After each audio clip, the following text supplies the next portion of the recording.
Bonjour à tous et ravi de vous retrouver pour un nouveau numéro de l'Expresso de Rassemblimo. Nous sommes comme d'habitude le mardi matin, il est 9h01. Nous sommes le 29 mars et je suis ravi de vous retrouver après une petite pause d'une semaine sans Expresso la semaine dernière, comme vous le savez, pour pouvoir préparer au mieux le sommet en ligne Rassemblimo qui, pour rappel, aura lieu du 11 au 19 avril prochain. La semaine dernière, nous étions à Paris dans les studios d'Europe 1, donc pas d'Expresso de Rassemblimo la semaine dernière, mais dès qu'on peut, on est de retour à vos côtés pour vous apporter toujours plus de contenu. Faites-nous un petit coucou dans les commentaires, comme d'habitude, pour nous dire que vous êtes avec nous. Je vois que vous avez déjà commencé à vous connecter. Le live s'est lancé dans le groupe. Voilà, on a déjà quelqu'un qui nous dit un petit coucou, qui nous dit hello à vous deux. Donc, je vais aller mener mon enquête pour savoir de qui il s'agit. Pour rappel, on a quelqu'un d'autre qui nous fait la même. Pour rappel, pensez bien, c'est Julie, voilà, Michael. En plus, ce sont des habitués. Michael, Grégory, Julie. Pensez bien à cliquer sur le lien qui se trouve en descriptif de cette vidéo pour autoriser Facebook à afficher votre nom, votre photo de profil. Et ça me facilitera beaucoup la tâche pour savoir à qui est-ce qu'on s'adresse. En l'occurrence, Michael, Grégory, Julie. Julie nous dit j'ai cliqué, mais voilà, mais regarde, je sais que tu as cliqué, Julie. Voilà. Tu vois, on peut afficher ta photo de profil et ton nom, Julie. Voilà. Benjamin est avec nous aussi. Vous êtes déjà près d'une vingtaine à être connectés. Michael nous dit c'est fait. Voilà, regarde. Voilà. On a droit à l'exemple parfait. Michael qui nous dit bonjour une première fois. On ne sait pas qui parle. Et puis, entre-temps, il va cliquer sur le lien et puis on peut afficher son nom et sa photo de profil. Michael, ravi de te retrouver ici. Que des têtes connues, que des habitués. Salut Virginie. Des personnes que j'ai croisées la semaine dernière à Paris. Donc, ça fait plaisir de vous retrouver ici, même si c'était chouette de vous voir aussi en vrai la semaine dernière lors du tournage du sommet Rassemblimo. Voilà, on est ensemble depuis 2 minutes maintenant. Vous êtes déjà nombreux à être connectés. Je vous propose de démarrer ce nouveau numéro, ce nouveau podcast. J'ai le plaisir ce matin d'accueillir Sandra Beckrich. Sandra, je suis super content de t'accueillir ce matin. Est-ce que tu Bonjour peux, Sébastien.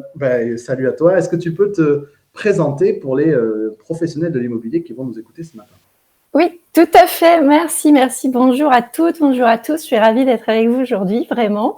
Donc Sandra Beckrich, moi je suis coach, consultante. Je suis aussi formatrice et puis conférencière. J'ai créé ma société il y a 2 ans. C'est une société de conseil, de coaching professionnel. Et j'ai développé une expertise en intelligence émotionnelle, en empathie et en langage non verbal. Cool. Sandra, comment est-ce qu'on en vient? Alors, la thématique du jour, vous l'avez compris, on va parler d'empathie. D'ailleurs, Oui. pas plus tard qu'hier, j'ai posé la question à nos coachs en interne et j'ai également posé cette question sur Instagram pour ceux qui me suivent sur Instagram. Je vous ai demandé quels sont les 3 à 5 soft skills finalement du conseiller immobilier qui réussit dans cette profession. Il y en a pas mal qui sont ressortis. Il y a un gros bloc de 4-5 soft skills qui sont ressortis.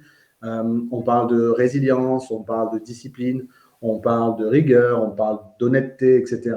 Mais surtout, et par-dessus tout, on parle d'empathie. Donc, je suis vraiment ravi qu'on puisse partager du coup sur ce sujet-là ce matin parce que de toute évidence, il y a un consensus sur le fait qu'il s'agit d'une des compétences, et tu vas nous dire, Sandra, en quoi c'est une compétence. Oui. Une compétence importante pour les conseillers immobiliers. Mais avant qu'on rentre dans le vif du sujet, Sandra, peut-être un mot sur ton parcours. Comment est-ce qu'on en vient à coacher sur ces sujets-là? Oui. Alors moi, je ne suis pas du tout du parcours de l'immobilier.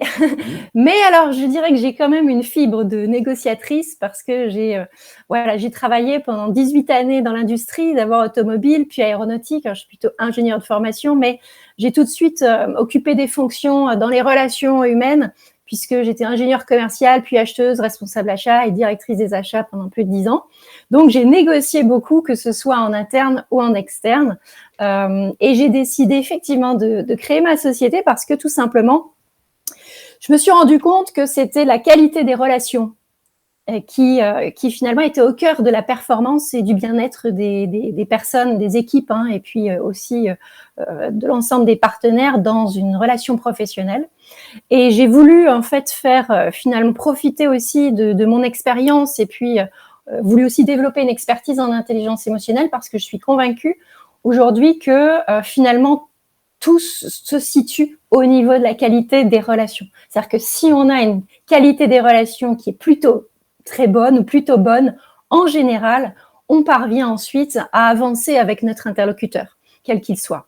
Donc, voilà, c'est pourquoi j'ai créé Sapiens Coaching, qui est cette société qui va finalement accompagner les entreprises, les leaders, les équipes à élever leur niveau d'empathie, mais aussi les particuliers, les entrepreneurs qui ont besoin finalement de faire la différence dans la relation avec leurs interlocuteurs.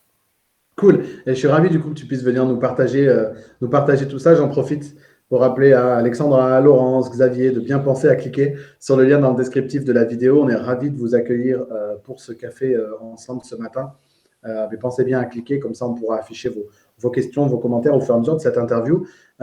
Sandra, j'ai l'impression que tu parlais du grand chapeau quand tu parles d'intelligence émotionnelle. J'imagine qu'après on rentrera du coup dans le détail, mais j'ai l'impression que l'intelligence émotionnelle, c'est un peu le parapluie au-dessus de beaucoup de sujets. Je crois, je ne sais pas si j'ai le livre là, c'est Daniel Goleman, je pense, qui doit être un des grands papes de l'intelligence émotionnelle. Il me semble avoir lu un bouquin là-dessus une fois. Qu'est-ce que tu peux nous dire déjà sur l'intelligence émotionnelle ? Oui, en fait, l'intelligence émotionnelle, c'est un grand mot, mais finalement, il y a beaucoup de choses qu'on connaît déjà. Ce sont toutes ces compétences dont on parle, qui sont les compétences de savoir-être, de soft skills. Alors, effectivement, de plus en plus, on ne parle plus de soft skills parce que finalement, ce sont des compétences aussi dures finalement que les compétences techniques. Donc, l'intelligence émotionnelle, il y a alors ce qui est, je dirais un petit peu nouveau, c'est que il y a un lien entre les compétences de savoir-être. Par le passé, moi personnellement, j'ai eu des formations sur différentes compétences de savoir-être, par exemple l'affirmation de soi, la confiance en soi, la communication, etc.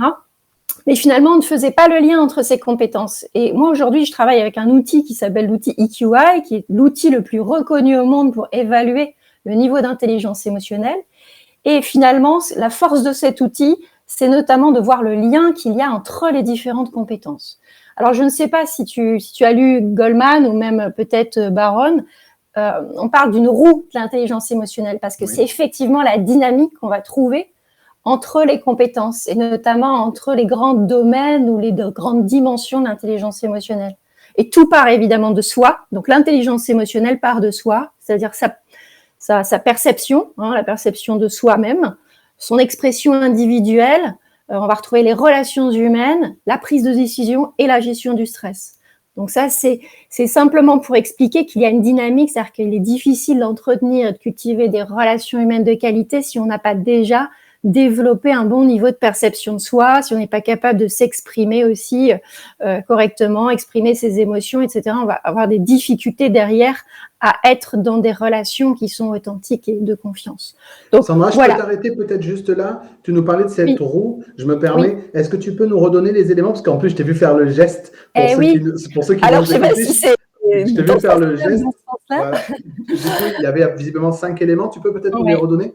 Oui, voilà. Donc, effectivement, il y a 5 grandes dimensions. Il y a la perception de soi. Okay. Donc, dans la perception de soi, on va retrouver tout ce qui est amour-propre, réalisation de soi, estime de soi, d'accord, conscience de soi émotionnelle. Okay. Ça, c'est la perception de soi. Ensuite, on va retrouver l'expression individuelle. Donc là, on va retrouver l'expression émotionnelle, comment on exprime ses émotions. On va retrouver l'affirmation de soi, qui est liée. On va retrouver l'indépendance. Alors, l'indépendance, c'est tout simplement savoir décider en indépendance par rapport aux émotions des autres. Ne pas être trop sous l'influence de l'émotion des autres, même si les autres ne sont pas du même avis que nous, ou alors ils nous influencent d'un point de vue émotionnel. Donc ça, c'est voilà, les 2 premières échelles, perception de soi, expression individuelle, et ensuite on a les relations humaines. Donc dans les relations humaines, on va retrouver l'empathie, bien sûr, ça c'est la première des compétences. Ensuite, on va retrouver les relations humaines en soi, vraiment les relations interpersonnelles, et puis ensuite la responsabilité sociale. Oui. Alors ça, c'est intéressant parce que la responsabilité sociale, on n'en aborde pas trop souvent, mais finalement, elle concourt à entretenir de relations humaines de qualité, c'est-à-dire quand on est dans des associations, par exemple, hein, tout ce qui est lié au lien social, l'aide apportée aux autres. On voit d'ailleurs que c'est en lien avec l'empathie. Hein. Oui. Et puis ensuite, voilà, on a la prise de décision parce que finalement, les émotions sont en arrière-plan de toutes nos prises de décision. Et ça, c'est vrai partout, tout le temps, dans nos vies personnelles, professionnelles. Les émotions sont toujours en arrière-plan dans nos prises de décision. Jamais on ne prend une décision d'un point de vue purement rationnel, factuel. Jamais, jamais, jamais, même les personnes les plus rationnelles sont influencées par leurs propres émotions. D'accord. Donc, on a la prise de décision, du coup, dans l'intelligence émotionnelle avec eh bien, le contrôle des impulsions. Ça, c'est la première des compétences dans la prise de décision. Savoir contrôler ses impulsions, savoir raisonner ses émotions, en fait, d'une certaine façon, réguler ses émotions. Le sens de la réalité, parce que pour prendre une bonne décision, quand même, il faut pouvoir être objectif, hein, prendre les éléments tels qu'ils sont. Lucidité, lucidité qui est difficile à avoir quand on est débordé par ses émotions, qu'on est envahi par ses émotions. Et puis la résolution de problèmes, parce que quand même, c'est une compétence à part entière de savoir avoir un esprit d'exploration, de synthèse et d'évolution dans la résolution de problèmes. Donc ça, voilà, ce sont les 3 compétences de la prise de décision. Et puis enfin, on a la gestion du stress. On va retrouver la flexibilité émotionnelle, c'est-à-dire s'adapter dans des situations de changement, dans ces situations stressantes de changement. Finalement, on change notre rendez-vous du lendemain matin. Est-ce que ça me stresse ou est-ce que ça m'est égal ? Parce que c'est tout.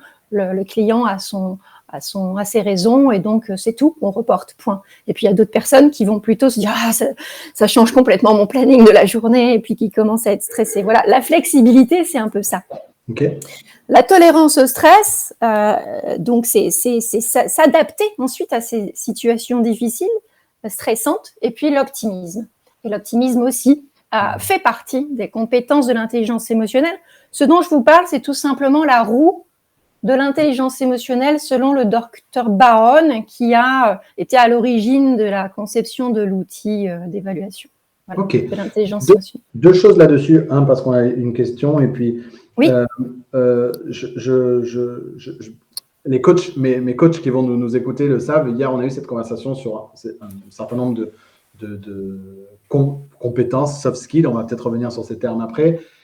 Et dans les listes qu'il me donnait, il manquait la résilience, qui pour moi est une compétence fondamentale d'un conseiller immobilier. Oui.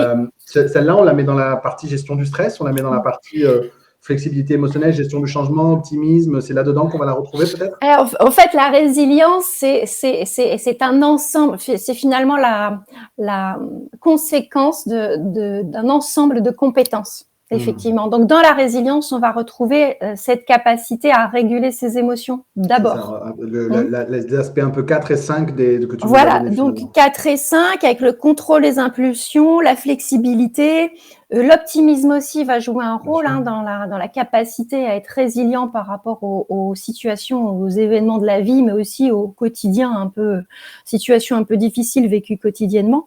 Donc, la résilience, en fait, c'est effectivement, elle rassemble plusieurs compétences et elle se travaille aussi, elle s'entraîne aussi, elle se développe aussi avec des techniques qui sont profondes, qui vont aller chercher finalement à identifier nos ressources internes, en fait. La résilience, c'est cette capacité à aller rapidement rechercher nos ressources internes quand on en a besoin, pour pouvoir rebondir.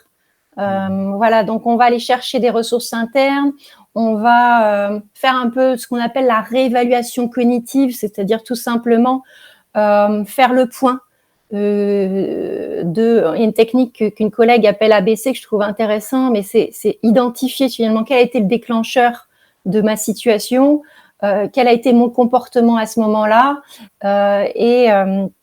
et comprendre finalement quel était mon besoin à l'instant T. Donc, ces 3 étapes permettent finalement de travailler sa résilience. Mais la résilience, c'est effectivement un peu plus large et ça englobe différentes compétences. Très bien, c'est très clair pour moi. On avait une question, juste une précision de Julie qui nous demandait le nom de l'outil. Tu as parlé EQY, si j'ai bien Oui, pardon, entendu. oui. Alors, j'ai Donc, dit j'imagine que c'est EQI. quotient intellectuel, c'est ça? Donc, c'est EQY? EQI. Ah, I. Alors, c'est EQI parce que c'est tout simplement en anglais Emotional Quotient Inventory OK, pour inventaire de quotient émotionnel. très clair. C'est un outil que j'utilise assez souvent, notamment pour permettre aux personnes de très vite avoir une vision globale de l'ensemble de ces compétences de l'intelligence émotionnelle. Quelles sont ces compétences fortes? Et je vais les aider au travers d'un débriefing à, à identifier finalement comment s'appuyer sur ces compétences fortes pour développer celles dont on a besoin dans le cadre de notre objectif. Si par exemple mon objectif c'est de développer mon affirmation de soi parce que j'en ai besoin et dans le cadre de ma vie perso ou pro j'en ai besoin à court terme, bah, on va regarder ensemble quelles sont les autres compétences que cette personne a qui sont en lien avec l'affirmation de soi pour pouvoir la développer. Donc ça c'est intéressant. S'appuyer sur les compétences connexes finalement pour venir développer celles qui manquent, c'est ça? Ben oui, exactement. Parce que peut-être que la personne, elle a plutôt une bonne conscience de soi émotionnelle. Donc, si elle a une bonne conscience de soi émotionnelle, ça veut dire qu'elle a déjà une compréhension de ses émotions, de ses besoins. Et en fait, ce qu'il va falloir travailler, du coup, c'est oser finalement s'affirmer. Donc, on va regarder aussi par rapport aux relations humaines. Est-ce que c'est quelqu'un qui entretient, qui noue des bonnes relations humaines? Et dans ce cas, ça peut alimenter sa confiance en soi pour pouvoir oser s'exprimer et du coup s'affirmer plus facilement. Donc, on va travailler. Bon, là, on est un peu dans la théorie des compétences de l'intelligence émotionnelle, mais effectivement, en tout cas, l'empathie, elle a une place primordiale et moi, c'est effectivement mon ambition et mon enjeu, c'est vraiment d'élever ce niveau d'empathie finalement dans la société parce qu'on vit un peu un déficit d'empathie en fait. Ok, ben on va y venir justement. On a Grégory qui nous dit c'est l'art subtil de s'en foutre, qui est un livre que j'ai quelque part aussi, que j'ai pas réussi. C'est assez rare que je finisse pas un bouquin, mais oui.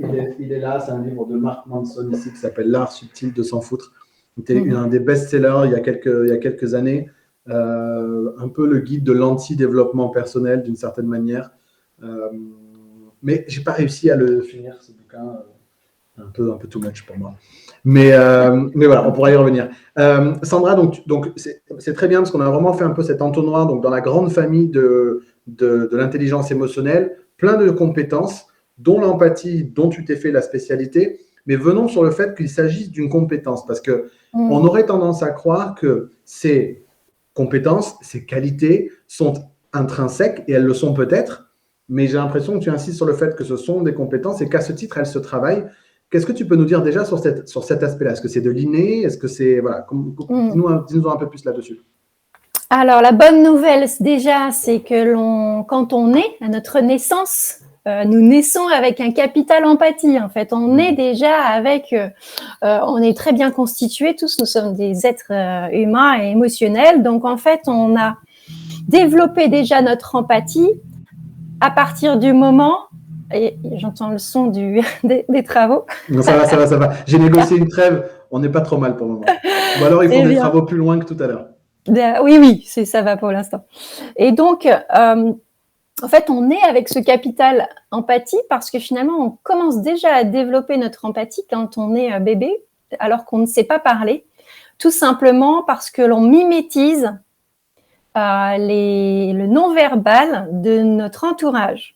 Okay. Et le fait que l'on mimétise grâce à nos neurones miroirs le non-verbal de notre entourage, on commence déjà à faire un peu notre éducation émotionnelle, à comprendre quand notre interlocuteur est content, pas content. Et ça, c'est la mimétisation aide beaucoup, et moi je l'utilise aussi beaucoup aujourd'hui dans les formations, parce que finalement, le fait de reproduire sur son visage l'expression faciale de l'émotion nous fait ressentir l'émotion. Et c'est ça qui est fort. Ça, j'expliquerai tout à l'heure, c'est vraiment très, très intéressant. Donc, l'empathie est complètement connectée au non-verbal, et on le verra tout à l'heure, mais peut-être. Mais voilà, on est avec un capital empathie. Donc, oui, c'est une qualité intrinsèque, mais elle évolue au cours du temps, comme tout. Donc, selon notre éducation émotionnelle, Est-ce qu'on nous a plutôt permis d'exprimer nos émotions? Est-ce qu'on nous a plutôt empêché de les exprimer? Est-ce qu'on nous a dit c'est bien ou c'est mal d'être en colère ou de rire ou de pleurer si on est triste, etc., etc. Donc il y a toute cette éducation émotionnelle de l'entourage, de la famille. Et puis après, il y a nos expériences personnelles qui vont faire que l'on va avoir finalement s'être connecté plus en plus à nos émotions, ou en tout cas ne pas s'en être déconnecté, ou alors au contraire, voilà, c'est se déconnecter de nos émotions par rapport aux différents événements de la vie. Donc on peut très bien, lors de certains événements, réprimer des émotions et commencer à se déconnecter de certaines émotions en particulier. C'est pour ça qu'il y a des gens parfois qui nous disent moi j'ai peur de rien, j'ai jamais peur. Voilà. Non mais tout ce qui peut arriver, j'ai jamais peur. Ou alors je ne suis jamais en colère. Je suis jamais en colère. Voilà. Donc c'est intéressant parce que ce sont des gens qui en fait sont peut-être un peu déconnectés de cette émotion qui pourtant, on le verra, est essentielle parce que toutes les émotions sont utiles. Donc on a ce capital empathie de base qui évolue ensuite avec la vie.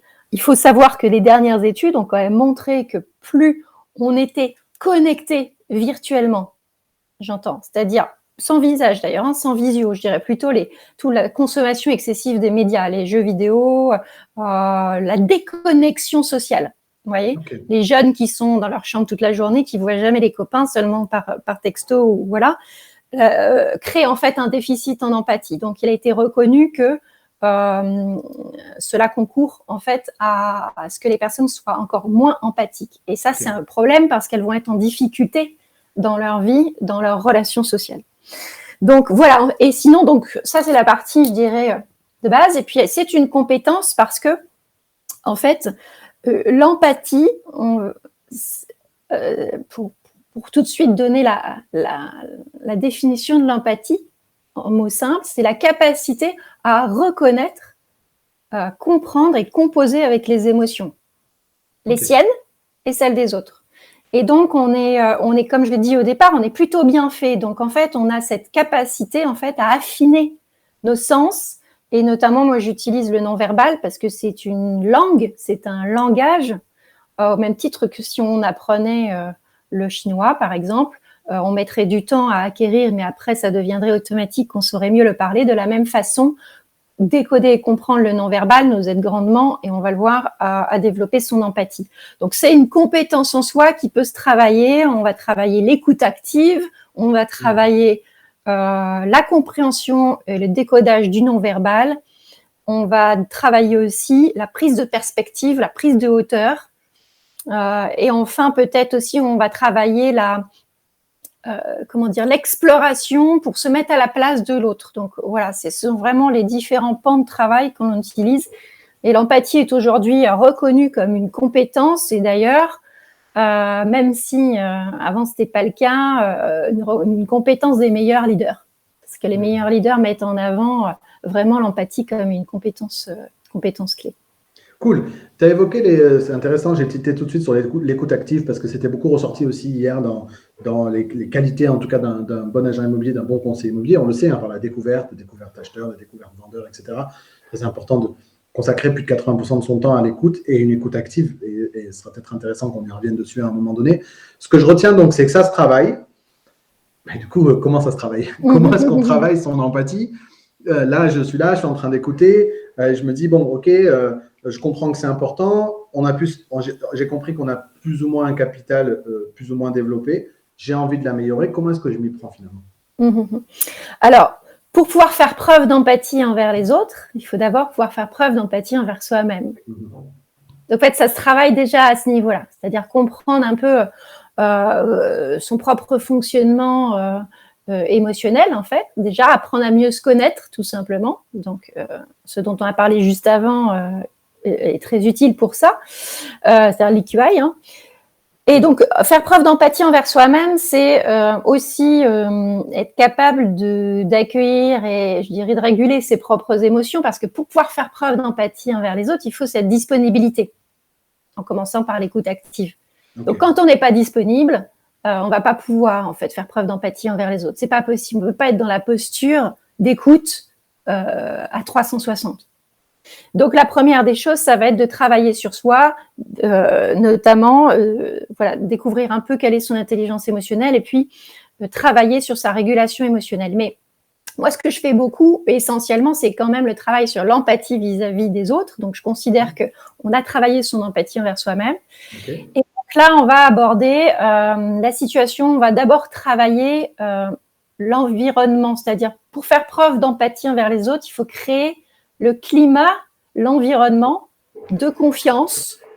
Et ça commence par cette disponibilité, cette écoute active à 360. Donc, créer les conditions favorables pour créer le lien, en fait, avec l'autre. Okay. La vraie connexion avec l'autre. Et être en connexion avec l'autre, ça veut dire, et c'est un peu, ça, c'est ce qui est difficile bien souvent à faire, ça veut dire être à l'aise avec le silence. Voilà, être à l'aise avec le silence et même utiliser en fait le silence. Alors j'imagine que ça fait peut-être partie des choses qu'on travaille, mais j'imagine bien un conseiller immobilier, il doit pouvoir faire preuve d'écoute active dans le sens où il doit pouvoir écouter son interlocuteur, à la fois ce qu'il dit, ce qu'il ne dit pas, on va y revenir un peu après sur le non-verbal, et utiliser les silences pour permettre à l'autre, en fait, de préciser, d'aller plus loin dans sa pensée, peut-être même de permettre à l'autre de se questionner lui-même sur ce qu'il vient de dire. Donc c'est un peu intéressant parce qu'on peut utiliser le silence avec le non-verbal. Donc écouter la personne, peut-être même en montrant que vous êtes en train de réfléchir en fait à ce qu'elle vient de vous dire, ce qui est vrai. Donc, si vous êtes disponible, vous êtes vraiment en train de réfléchir à ce qu'elle vous dit, d'accord ? Donc, le non-verbal, ça va être peut-être de regarder la personne ou commencer à faire OK. Et là, tout simplement en faisant ça, en général, la personne, elle va pas laisser le silence durer trop longtemps. Elle va réagir. Elle va dire « mais oui, mais vous comprenez bien si je… » Et elle va enchaîner. Donc, en fait, le fait qu'elle l'enchaîne va faire qu'elle va donner beaucoup plus d'informations. Donc là, déjà, on commence un peu avec le non-verbal. Et puis ensuite, dans cette écoute active, on peut aussi… L'idée, c'est bien que l'autre nous dise « c'est tout à fait ça, vous avez tout compris ». Voilà, c'est ça, l'objectif qu'on a, c'est vraiment que l'autre nous dise « c'est tout à fait ça, vous m'avez complètement compris ». Donc, pour cela, il faut pouvoir refléter à l'autre ce qu'on a compris de ce qu'elle vient de nous dire. Donc, reformuler, résumer. Donc, utiliser des mots comme…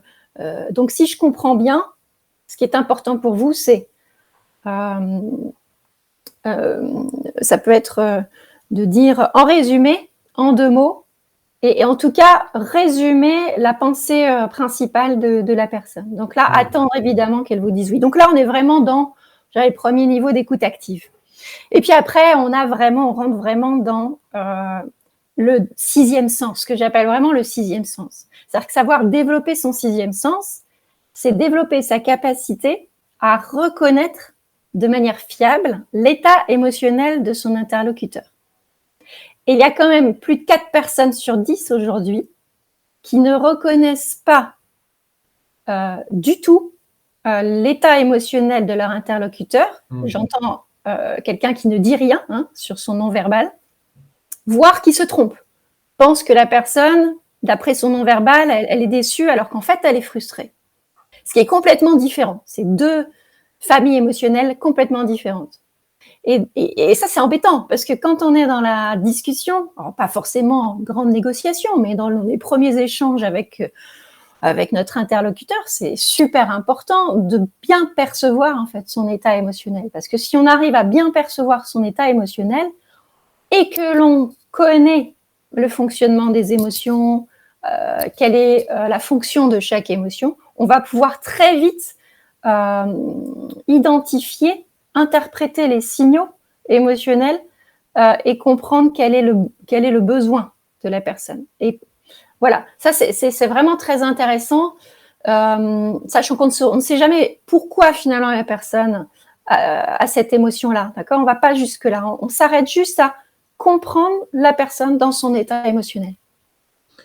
C'est, en résumé, en 2 mots, tu nous disais… oui, parce que je ne l'ai pas fait. Tu nous disais, donc, j'ai retenu en tout cas, et c'est très intéressant parce qu'on voit que finalement, par le prisme de l'empathie, on vient aborder des choses qui sont régulièrement abordées comme techniques commerciales finalement, c'est-à-dire créer le lien, créer le climat, utiliser les silences, la reformulation, le non-verbal, enfin, sont toutes des choses que finalement on aborde lorsque on veut accompagner un conseiller immobilier dans sa démarche commerciale, et on se rend compte que tout ça finalement ça vient de cette empathie, ou ça vient en tout cas de cette intelligence émotionnelle dont il faut savoir faire preuve. Ça, je trouve ça hyper intéressant. Oui, alors c'est vrai que tu as raison. Il y a peut-être quelque chose que je n'ai pas dit tout à l'heure qui aurait été un peu intéressant de dire, c'est que dans l'empathie, on a 2 facettes de l'empathie. Donc, on a cette empathie émotionnelle affective qui fait qu'il y a des gens parfois qui nous disent « je suis trop empathique, je suis une éponge et ça me pose problème au travail ». D'accord ? Et elle a raison, en fait, cette personne. Mais là, elle parle de l'empathie émotionnelle. C'est-à-dire qu'elle arrive à ressentir les émotions des autres, mais elle s'identifie aussi à l'autre. Donc, en fait, elle souffre avec l'autre, ou entre guillemets. D'accord ? Si la personne souffre, elle souffre avec. Parce qu'en fait, cette émotion qu'elle a captée par nos sens, encore une fois, on est sur le fait qu'on résonne avec l'émotion de l'autre. Quand quelqu'un est en général triste et nous regarde avec de la tristesse, on va reproduire naturellement cette même expression. Donc là, la personne va être en difficulté parce qu'en fait, son capital empathique c'est plutôt une bonne nouvelle d'être empathique, mais sa difficulté va être que si elle ne sait pas réguler ses propres émotions, elle va toujours s'identifier à l'autre, elle va souffrir avec l'autre. Donc l'enjeu, dans ce cas, c'est de développer en plus de l'empathie émotionnelle qui est nécessaire, parce qu'il faut pouvoir ressentir ce que l'autre ressent. Il faut aussi développer la deuxième facette de l'empathie, c'est l'empathie cognitive. Et c'est exactement ce dont on parle, qui est cette capacité à comprendre son interlocuteur tel qu'il est, avec ses singularités, l'accepter, l'autre, avec ses idées, qu'on soit en désaccord ou pas, accepter l'autre, le comprendre. Comprendre ne veut pas dire qu'on est d'accord. Donc dire je comprends à quelqu'un alors qu'on n'est pas d'accord, c'est très bien, parce qu'en fait, effectivement, on le comprend. Après, on peut donner son avis. Donc c'est l'empathie cognitive, on ne va pas s'identifier à l'autre. On va, de manière intentionnelle, on va essayer de comprendre la perspective de l'autre et on va passer par cette reconnaissance de l'état émotionnel avec le non-verbal. Et alors, pour compléter sur le lien avec les émotions et l'intelligence émotionnelle, pourquoi on parle du non-verbal finalement pour l'empathie et pour l'intelligence émotionnelle? C'est tout simplement parce que les muscles de notre visage sont reliés directement, en un chemin direct, à notre système limbique, là où naissent et sont travaillées les émotions. Donc en fait, nos émotions se voient sur notre visage avant même que nous n'en ayons conscience. Et ça, c'est vrai pour tout le monde, même ceux qui disent « moi, je contrôle tout, je ne montre rien ». Puis on est tous un peu comme ça, parfois on ne veut pas montrer son émotion. Il faut savoir que en moins de 500 millisecondes, en moins d'une demi-seconde, notre état émotionnel s'est quand même vu sur notre visage, par des signaux subtils que l'on peut apprendre à décoder. Et donc, plus on apprend cette langue, plus on est capable de décoder les signaux non-verbaux qui sont prototypiques de chaque émotion primaire, et on ne va pas se tromper. Et du coup, là, on va très vite voir si la personne est sceptique, frustrée, légèrement frustrée, agacée ou très en colère. C'est plus facile, forcément. Mais justement, là, on va essayer de capter les signaux subtils, ce que justement, les objections non-verbales, les non-dits. Quand par exemple, je sais pas, je prends une émotion de déception, par exemple. Quand, par exemple, on annonce le prix d'un bien, si on voit, alors déjà, il faut voir. Encore une fois, on peut faire partie des 50% des gens qui ne voient pas. Mais si on a appris et que l'on voit que notre interlocuteur est déçu avec vraiment les caractéristiques clés de l'émotion de tristesse, il faut savoir tout de suite voir quelle est l'émotion, donc pas se tromper, Et il faut pouvoir comprendre pourquoi cette émotion est là. On est en train d'annoncer le prix. Est-ce que selon toi, Sébastien, si tu annonces le prix d'un bien à un acheteur potentiel et qui te montre de la déception avec son non-verbal très vite, à ton avis, c'est un signe de souhait ou c'est un signe d'alarme? C'est plutôt bon signe ou plutôt mauvais signe selon toi? C'est un signal d'alarme. Naturellement, tu vas dire c'est un signal d'alarme. Ben oui, je me dis, il faut que je réagisse, quoi. Il faut que, s'il est déçu, faut que j'essaye de creuser, de comprendre pourquoi il est déçu. Alors, oui. Alors, c'est pas idéal, c'est vrai. C'est pas idéal parce que l'idéal, c'est le sourire, hein, qui est l'expression de joie ou de satisfaction. Mais c'est quand même plutôt bon signe, Sébastien, parce que le fait que la personne soit déçue, c'est comme quand je fais un truc très simple, mais c'est comme quand on rentre dans un magasin. On avait prévu d'aller voir les nouveaux ordinateurs Apple portables avec 3 écrans, là. On rentre et on regarde le produit, et puis on check tout, et puis en fait, c'est bien, quoi. C'est exactement ce qu'on voulait, etc. Et là, on retourne la boîte et on regarde le prix. Et là, c'est 30% plus cher que notre budget. Il y a quelqu'un en commentaire qui nous dit c'est bon signe, il porte de l'attention. Exactement. En fait, c'est bon signe parce que ça signifie qu'il s'était projeté, l'achat, comme un ordinateur. On s'y voyait déjà, en fait. On se voyait déjà dans cette maison-là, il s'y voyait déjà. Ça veut dire que tout le reste est OK. Qu'il n'y a, entre guillemets, que le prix qui est très travaillé, mais c'est un bon signe pour le conseiller de savoir que finalement, et donc là, c'est important de faire preuve d'empathie. C'est très important à ce moment-là de pouvoir être capable de voir et de dire à la personne, si je vois bien, vous semblez déçu. Et c'est tout. Et là, la personne va être reconnue dans sa déception. Et ça va l'inviter à exprimer qu'est-ce qu'elle a l'impression d'avoir perdu. Parce que l'émotion de tristesse, c'est lié à la perte de quelque chose ou de quelqu'un. Donc, elle va pouvoir dire finalement ce qu'elle pense avoir déjà perdu. Et là, on va pouvoir ensuite travailler pour faire en sorte de voir comment elle ne peut pas perdre cela.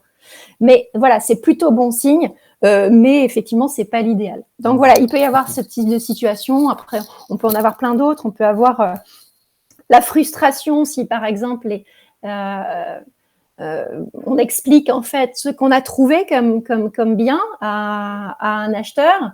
Il vous avait donné les critères avant, et puis tout d'un coup, il montre une légère frustration. Si vous ne la captez pas, vous n'allez pas comprendre qu'il y a quelque chose qui bloque, qu'il y a quand même un problème. Frustration, colère, donc c'est un blocage. Hein. Donc, souvent les gens parfois ne disent rien. Quand c'est pas le plus important, par exemple, elles vont peut-être pas en parler. Bon, elle est un peu frustrée parce que c'est pas exactement comme elle voulait, mais elle ose pas trop dire, etc. Donc, si on ne voit pas, on va passer à côté de quelque chose. On risque de préparer une propale pendant une semaine, l'envoyer en se disant c'est bon, elle va signer, et puis là, tout d'un coup, elle appelle et elle dit mais en fait, je vais pas signer. C'est trop tard en fait. C'est trop tard. Il aurait fallu voir le signal et surtout une émotion, en fait, elle demande toujours une action immédiate. Hein, on n'est ni sur l'humeur, on n'est pas sur tout ça. Donc, ça veut dire qu'au moment, en fait, où la personne a montré sa légère frustration avec son non-verbal, ça peut être juste simplement froncer les sourcils ici, ou alors juste presser les lèvres. D'accord ? Juste ça, c'est un signal de frustration, c'est l'émotion de colère. C'est peut-être pas une grosse colère, mais c'est pas une grosse colère, sinon on l'aurait montré autrement, mais c'est une légère frustration. Donc là, c'est intéressant de pouvoir dire j'ai l'impression que quelque chose vous pose problème ou qu'il y a quelque chose qui bloque peut-être dans ce que je viens de vous dire. Utilisez le vocabulaire qui correspond à l'émotion. Je peux vous en donner d'autres aussi. Vous pouvez voir du dégoût, par exemple, le dégoût moral. Quelqu'un qui a eu de mauvaises expériences avec des conseillers immobiliers par le passé. Et premier échange, première minute d'échange, et la personne, elle vous montre des signes de dégoût moral. Ça veut dire qu'en fait, ça lui plaît pas. Peut-être même que vous ne lui plaisez pas. Parce qu'en fait, elle a eu peut-être de mauvaises expériences par le passé. Et pour elle, les agents immobiliers sont comme ci, comme ça, etc. Donc le dégoût moral, c'est tout simplement la lèvre supérieure qu'on relève rapidement. C'est quelqu'un qui vous parle et puis tout d'un coup qui fait ça. Voilà. Alors, c'est pas très agréable à voir. Ça peut être très subtil et c'est important de le voir. Parce que là, c'est important de pouvoir peut-être expliquer qui vous êtes à ce moment-là. En tout cas, voilà, préciser tout ça. Donc, on peut voir en fait tous les signaux. Et du coup, moi, je trouve que dans cette partie-là, il y a beaucoup de travail à faire pour développer ce sixième sens, en fait. C'est intéressant, Sandra, parce que ça m'amène, et ensuite on rebouclera à la fin en redonnant la définition de l'empathie pour Auric qui n'était pas présent au début, bien sûr, ou qui n'a pas écouté, mais je crois, le connaissant, je l'ai vu arriver en cours de route, on redonnera la définition exacte de l'empathie, mais tout ce que tu viens de nous évoquer là, et je sais qu'on s'en était parlé en préparant cette interview lors de notre premier échange, on a déjà eu Christelle Fambrini ici sur la synergologie, donc vraiment l'analyse des gestes, hein, et pour analyser certains comportements ou certaines pensées. Et tu l'abordes également, mais uniquement, et on en avait parlé, par l'axe du visage. Est-ce que tu peux juste nous en dire plus, peut-être en conclusion, sur tout ce que tu viens de nous évoquer là? Ce sont des signaux qui sont portés sur notre visage. Pourquoi le visage plutôt que les mains et le reste? Et oui, puis surtout quand on parle du non-verbal, on ne pense que à tout le reste. Un peu à l'attitude, les gestes, la posture, etc. Alors effectivement, il y a quand même des signaux importants au niveau de la gestuelle, notamment les gestes apaisants, quand on va se frotter le nez, quand on va jouer avec un crayon, etc. Là, ce sont des gestes tout simplement apaisants. Il ne faut pas chercher plus loin une signification quelconque. La personne, elle a envie de sortir de la pièce, elle veut ceci. Non, c'est simplement, faites-moi ce que je fais. Vraiment attention, c'est limiter la compréhension à l'émotion, en fait. Alors pourquoi moi je n'utilise que le visage? Parce que mon intention, c'est vraiment de développer l'intelligence émotionnelle et l'empathie. C'est pas juste pour connaître ce que signifie le reste de la gestuelle. Tout simplement parce que le visage, les micro-expressions faciales, c'est le canal non verbal le plus étudié scientifiquement pour la reconnaissance des émotions. Et 3 fois plus étudié et confirmé que tous les autres canaux. Après le visage, pour pouvoir reconnaître l'émotion de quelqu'un, il faut s'attacher à sa voix. Parce qu'on sait bien, quand on parle à quelqu'un au téléphone, il peut dire la même chose avec des tons de voix différents, vous allez ressentir l'émotion. Ah, là, il est plutôt déçu. Ou là, il est plutôt en colère, etc. Mais je dirais que si vous voulez vraiment comprendre votre interlocuteur, attachez-vous tout simplement à développer cette capacité à reconnaître l'état émotionnel sur le visage de vos interlocuteurs. Encore une fois, donc c'est le canal le plus étudié scientifiquement, et comme je l'ai expliqué tout à l'heure, c'est le canal de fuite des émotions. C'est-à-dire que c'est par ce canal non-verbal-là, dans la première demi-seconde, après la naissance de l'émotion dans le système limbique, que s'affiche l'émotion en non-verbal. Donc, c'est pour ça que c'est super intéressant, parce que la personne, en fait, à partir du moment où elle a conscience de son émotion, on va appeler ça un sentiment, elle est capable de dire « je ressens », c'est après cette demi-seconde. C'est quand le cortex préfrontal prend en charge sa fonction qui est de réguler l'émotion et de comprendre. Donc, avant ce moment-là, tout se montre sur le visage. Donc, le temps que ça arrive au pied, c'est encore autre chose. Mais voilà, en tout cas, il faut, pour moi, si on veut vraiment être dans la compréhension de l'autre, il faut comprendre ses émotions, accueillir ses émotions et comprendre surtout le besoin qui se cache derrière cet état émotionnel. C'est très clair, Sandra. C'est le moment pour vous de nous poser des questions ou de commenter. N'hésitez pas, là, en conclusion, peut-être le temps que je pose une dernière question à Sandra. Si vous avez des questions ou des remarques, n'hésitez pas, c'est vraiment le moment.